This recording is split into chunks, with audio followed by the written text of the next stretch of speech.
ये हर किसी को पता होगा कि रिवीजन जो होता है वो सबसे मोस्ट इंपॉर्टेंट पार्ट होता है आपकी तैयारी का। हर कोई जानता है कि रिवीजन करना चाहिए, लेकिन रिवीजन हो नहीं पाता है।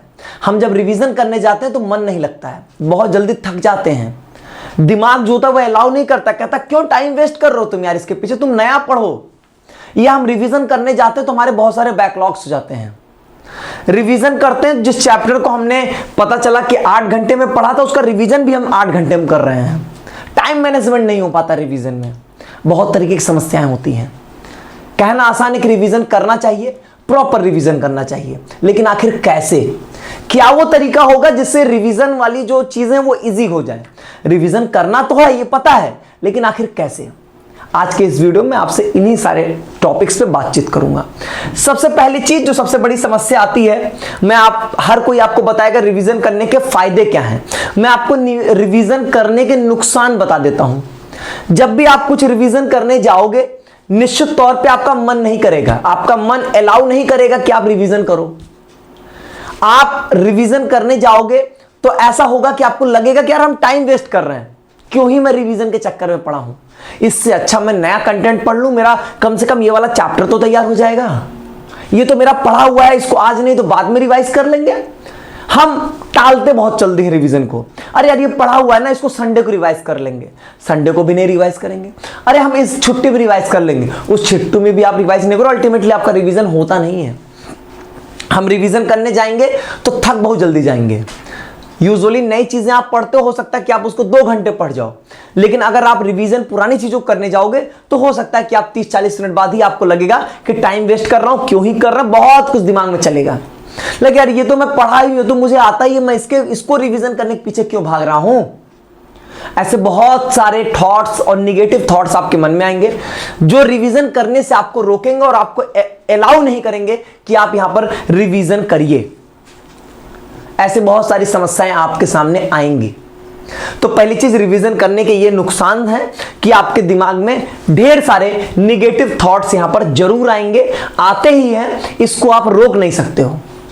लेकिन इसका एक सॉल्यूशन होगा, एक ही बात है यहां पे, वो ध्यान ये दीजिएगा कि जब आप अपने एग्जाम के लास्ट महीने में होंगे और अगर आपने प्रॉपर रिवीजन नहीं किया थ्रू आउट पूरे सेशन, तो आप अपने लास्ट महीने में डिप्रेशन का शिकार हो जाएंगे, क्योंकि आपने साल भर बहुत अच्छा पढ़ा था, लेकिन जब लास्ट महीने में आपको अपने पूरे सिलेबस का रिवीजन करना होगा, चूंकि आपने पहले से रिवीजन करके नहीं रखा है, तो सब कुछ आपको नया लगेगा। तो हम रिवीजन आज के लिए नहीं करते हैं, हम एग्जाम के लास्ट महीने में अपने आप को मैनेज करने के लिए हम रिवीजन करते हैं। रिवीजन करने के जो तरीके होते हैं उस पे हमको यहां पर ध्यान देना है। सबसे पहला और मूल मंत्र है आपके रिवीजन का, वो है मनन करना। हमारे घर के बड़े बुजुर्ग हमेशा कहते हैं कि जो पढ़ते हो उसका मनन किया करो। आखिर ये मनन करना क्या होता है? मनन करने का मतलब ये होता है कि जैसे मान लीजिए आपने पूरे दिन पढ़ाई लिखाई की, जब आप सोने जा रहे हो, सोने से पहले आप सब कुछ कॉपी किताब बंद करके कॉपी किताब से दूर अपने छत पे चले गए, रोड पे चले गए, कहीं पर भी बस आप एक टहलते हुए अपने मन में इस चीज को रिवाइज करो कि आज हमने क्या क्या पढ़ा है। उसको बोलते हैं मैपिंग करना, कि आज मुझे यहां पर रीजनिंग में ऋषभ सर ने कोडिंग डिकोडिंग में ये चीजें बताई, ये कॉन्सेप्ट बताए और उसके बेस पे ये क्वेश्चंस कराए। केमिस्ट्री में आज वैभव सर ने जो है वो सबसे पहले केमिकल काइनेटिक्स में रेट ऑफ रिएक्शन के बारे में बातचीत किया, फिर सर ने जो है वो यहां पर rate of disappearance, rate of appearance, मतलब एक मैपिंग करिए। जो कुछ भी आपने पढ़ा है, जो कुछ भी आप चीजों ने सीखा है, पूरा एक मनन करिए। हो सकता है कई सारे पॉइंट्स आपके दिमाग से तुरंत स्किप हो जाएंगे, तुरंत आप सब कुछ मनन नहीं कर पाओगे, सब कुछ रिवीजन नहीं हो पाएगा आपका। तो वहां पर हम अपनी कॉपी किताब को पलटेंगे कि आखिर क्या है जो हमसे मिस हो रहा है, और फिर उसको हम देखेंगे। यह होता है मनन करना, कि हम अपनी कॉपी किताब को बंद कर दिए हैं और सिर्फ दिमाग में चला रहे हैं, एक मैपिंग कर रहे हैं कि आखिर क्या क्या हमने यहां पर पढ़ा हुआ है।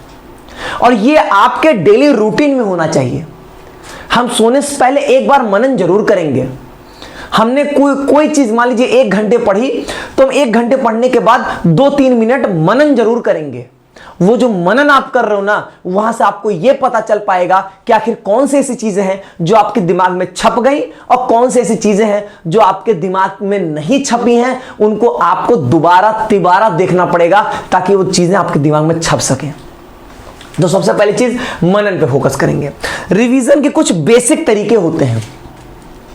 रिवीजन के लिए सबसे पहली चीज, जैसा मैंने कहा, डेली बेसिस पे जो भी आप पूरे दिन में पढ़े हो, सोने से पहले आपका एक रिवीजन यहां पर होना चाहिए, और वो रफली रिवीजन होना चाहिए। जैसा कि मैंने बताया, सब कुछ बंद करके एक मनन कर रहे हो। वीकली बेसिस और मंथली बेसिस, ये बहुत इंपॉर्टेंट है। इसीलिए हम मंथली टेस्ट जो है रखते हैं 28 दिन पे, ताकि बच्चा हर 28 दिन पे अपने सिलेबस को रिवाइज कर लेगा टेस्ट के प्रेशर में। इसीलिए हम रखते हैं यहां पर। जो ये वीकली आपका रिवीजन होता है या मंथली रिवीजन आप जो करोगे, ये आपके शॉर्ट नोट्स के माध्यम से हो सकता है। शॉर्ट नोट्स की एक वीडियो मैंने ऑलरेडी चैनल पे दिया है कि आपका पूरा चैप्टर दो तीन पेजेस में आ जाना चाहिए। कितना भी बड़ा चैप्टर हो, 60-70 पेज में भी अगर आपने पढ़ा है, तो 3-4 पेजेस में वो आपके शॉर्ट नोट्स यहां पर बन जानी चाहिए। मैंने बातचीत इसकी की हुई है शॉर्ट नोट्स के अलग एक वीडियो में। वो शॉर्ट नोट्स बना रहेगा तभी आप ये रिवीजन कर पाओगे। नहीं तो आपको पढ़नी है 4 सब्जेक्ट में 4-4 चैप्टर हो चुका है, पचला 16 चैप्टर हो चुके हैं। अगर मैं 16 की 2-2, 3-3 पेज की नोट्स की बात करूंगा तो भी 50 पेज हो गया। तो पॉसिबल है कि अगर आप 16 चैप्टर के 40-40 पेज की नोट्स रिवीजन करने की पॉसिबिलिटी है? कोई पॉसिबिलिटी नहीं, आप कभी रिवीजन नहीं करोगे। और रियलिटी में यही होता है। अगर आप शॉर्ट नोट्स बनाए होगे तो कम से कम 2-2 पेज सबका रिवीजन आप कर सकते हो, यहां पर वो पॉसिबिलिटी है। दूसरा एक तरीका यहां पे होता है जो हम सबसे बड़ी गलती करते हैं, हम जब भी रिवीजन करते हैं तो एकदम शुरू से करते हैं, एकदम जो शुरू से बेसिक डेफिनेशन पढ़े ना वहां से करते हैं, और हम ओवर थ्योरी करते हैं, मतलब थ्योरी में घुस जाते हैं। जबकि रिवीजन का यह है कि अगर आपने शॉर्ट नोट्स बनाया है तो आप अपनी थ्योरी 10 मिनट में देखें, उसके बाद आप सीधे क्वेश्चंस पे आइए। क्वेश्चंस के थ्रू आप अपने थ्योरी पे जाएंगे। मान लीजिए कोई पर्टिकुलर क्वेश्चन आपने पकड़ा, जरूरी नहीं वो आपसे आ जाए, हो सकता है फंस गया, आपसे फंसेगा तो उसकी थ्योरी आप देखोगे अपने फुल नोट्स में, और उसी बहाने आप उस टॉपिक को पूरा क्लियर कर ले जाएंगे, क्योंकि आप अपने क्वेश्चन को सॉल्व करने के लिए अपनी जो डिजायर्ड क्वेश्चन है उसको ढूंढेंगे वहां पर, और वो जब थ्योरी में आप ढूंढोगे ऑटोमेटिकली आपको वो मिलेगा और यहां पर चीजें आपकी सॉल्व हो जाएंगी। तो ओवर थ्योरी करने से बचिए। बार बार बेसिक डेफिनेशन मत पढ़िए कि हम सब भूल गए। अरे भूलते होते आप कुछ नहीं हो, आप क्वेश्चन करने जाओ, ऑटोमेटिकली आपकी वो चीजें जो होंगी वो कवर हो जाएंगी। नहीं कर, कोई क्वेश्चन नहीं आपके पास करने के लिए तो पीवाईक्यूज करिए बस। अब वो पीवाईक्यू जिस टॉपिक से रिलेटेड होगा उसको हम अपने थ्योरी वाले पोर्शन से देख लेंगे, अगर हमको नहीं आ रहा है तो। हर चीज एकदम बेसिक से हमेशा शुरू से पढ़ने आओगे तो पता चला आपने 2 घंटे में चैप्टर पढ़ा था और 2 ही घंटे लगा रहे हो रिवीजन करने में। तो रिवीजन हमेशा टाइम बाउंडेड होना चाहिए। रिवीजन का टाइम फिक्स होना चाहिए कि मैं इस पर्टिकुलर चैप्टर को 3 घंटे में रिवाइज कर लूंगा तो कैसे भी करूंगा। रिवीजन एक टाइम बाउंडेड प्रैक्टिस होती है, ऐसे नहीं कि बस केवल हम उठा लिए हैं तो 10 घंटे रिवीजन ही करे जा रहे हैं, नहीं। टाइम बाउंडेड प्रैक्टिस है आपकी रिवीजन। और रिवीजन हमेशा जब भी करना है अपने प्रोडक्टिव टाइम में नहीं करना है, उस टाइम में करना है जब आप बहुत ज्यादा एक्टिव नहीं हो रहे होगे। बहुत ज्यादा एक्टिव हो तो आप नई चीजों को पढ़ोगे यहां पर, नहीं तो फिर ऐसा होगा जब आप अपने मोस्ट प्रोडक्टिव टाइम पे कर दोगे तो जब आप थोड़ा थक चुके होगे, थकने के बाद, क्योंकि रिवीजन में हमारा दिमाग जल्दी थकता है, तो अगर आप अपने यहां पर ऐसा है कि जब आप अपने मोस्ट प्रोडक्टिव टाइम में नई चीजें पढ़ेंगे तो अच्छा सीखेंगे, और जो आपका बाकी का जो बचा टाइम होगा जिसमें आप थोड़े थके भी होगे, उस समय में अगर आप रिवीजन करोगे तो नो डाउट आप अच्छा रिवीजन करोगे यहां पर। ठीक है, मतलब उसमें फिर आपको दिक्कत नहीं, क्योंकि आपको बेसिक सा रिवीजन यहां पे करना होगा। जब भी आप अपनी पढ़ाई कर रहे हैं तो आप खुद के शिक्षक बनिए, खुद को पढ़ाइए। होता क्या है कि हमारे पढ़ने का तरीका ही गलत होता है। हम क्या होता है कि हम कॉपी खोले हुए बस उसको देखे जा रहे हैं। 2 चीजें, या तो आप उसको लिखते रहिए यहां पर अपने साथ साथ में, और या तो खुद के शिक्षक बनने का मतलब होता है खुद को पढ़ाइए कि हाँ देखो ये ऐसे होगा, हाँ इसमें ये फॉर्मूला बताया गया था तो पहले ये वाला कॉन्सेप्ट लगा लेना, फिर ये वाला कर लेना, फिर इसको ऐसे से सॉल्व करोगे ना तो ऐसे से हो जाएगा। खुद को पढ़ाइए, जैसे टीचर आपको पढ़ा रहा है ना, आप खुद को पढ़ाइए, तो देखिएगा चीजों की अंडरस्टैंडिंग बहुत ही अलग लेवल की हो जाएगी। और चीजों को लिख लिख के पढ़िए, ऐसा नहीं बस केवल हवा में कॉपी को देखे जा रहे हैं। अरे देख क्या रहे हो उसको, आप जो चीजें आपने देखा है ना उसको कॉपी बंद करिए, उसको लिखिए, एक बार रफली लिखिए, नोट्स नहीं बनाने को बोल रहा हूं, रफली लिखिए कि आपने जो पढ़ा वो क्या आपके दिमाग में रिटेन भी हुआ है, कि बस केवल 2 घंटे हम बैठ के कॉपी पलटे हैं। तो पढ़ने की स्ट्रेटजी में भी गड़बड़ी होती है जिसकी वजह से रिवीजन में बहुत समय लगता है। तो अगर उन स्ट्रेटजीज को आप सही कर लोगे तो रिवीजन ऑटोमेटिकली आपके लिए इजी हो जाएगा।